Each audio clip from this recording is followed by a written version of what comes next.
এখানে চেয়েছে এই বৃত্তটির কেন্দ্রের স্থানাঙ্ক ও ব্যাসার্ধ নির্ণয় করো। তাহলে একটা বৃত্তের সাধারণ আকার কি সেটা আমরা একটু আগে লিখে নিই। দেখো থিওরিতে আমি পড়েছিলাম একটি বৃত্তের সাধারণ আকার x² + y² + 2gx + 2fy + c = 0। এক্ষেত্রে কেন্দ্রের স্থানাঙ্ক কি আসে? কেন্দ্রের স্থানাঙ্ক কি আসে? কি আসে দেখেছি -g, -a। আর ব্যাসার্ধ কি আসে? ব্যাসার্ধ কি আসে?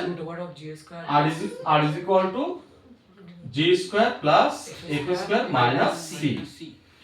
তাহলে এই যে সমীকরণটার মানে এই যে বৃত্তটার সমীকরণ দিয়েছে তার স্থানাঙ্ক এবং ব্যাসার্ধের মানটা চেয়েছে।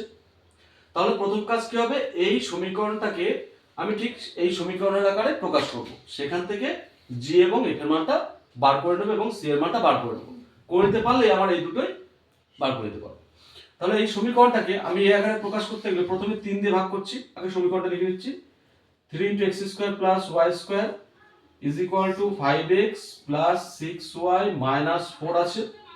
3 দিয়ে ভাগ করলে x² + y² এটা আসে 5/3x প্লাস এটা 6/3 মানে 2y - 4/3। ওকে, এই পাশে নিয়ে আসছি। কি আসছে?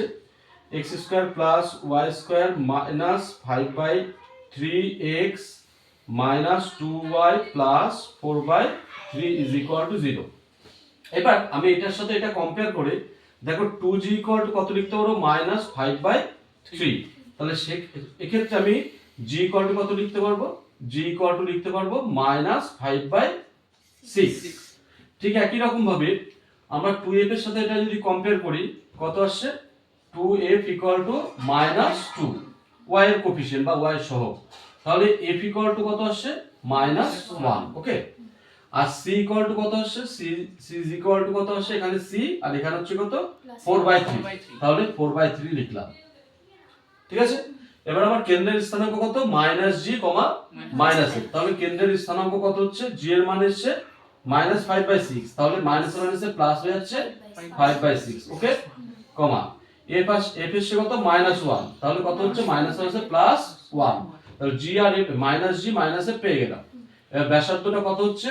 g², মানে g এর যে মানটা এসেছে তার স্কয়ার করলে কত আসছে? এটা 25/36 প্লাস f² মানে 1 মাইনাস c মানে কত? এখানে 4/3। এবার এটাকে যদি আমি ক্যালকুলেশন করি 36 হচ্ছে ওদের এলসিএম লসাগু।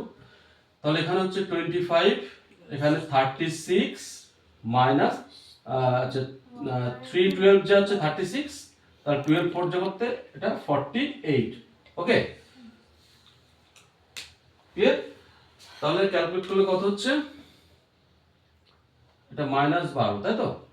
এটা হচ্ছে 36 আর 48, -12 আর +25, তাহলে কত? 13, তাই তো? 13 হচ্ছে তো?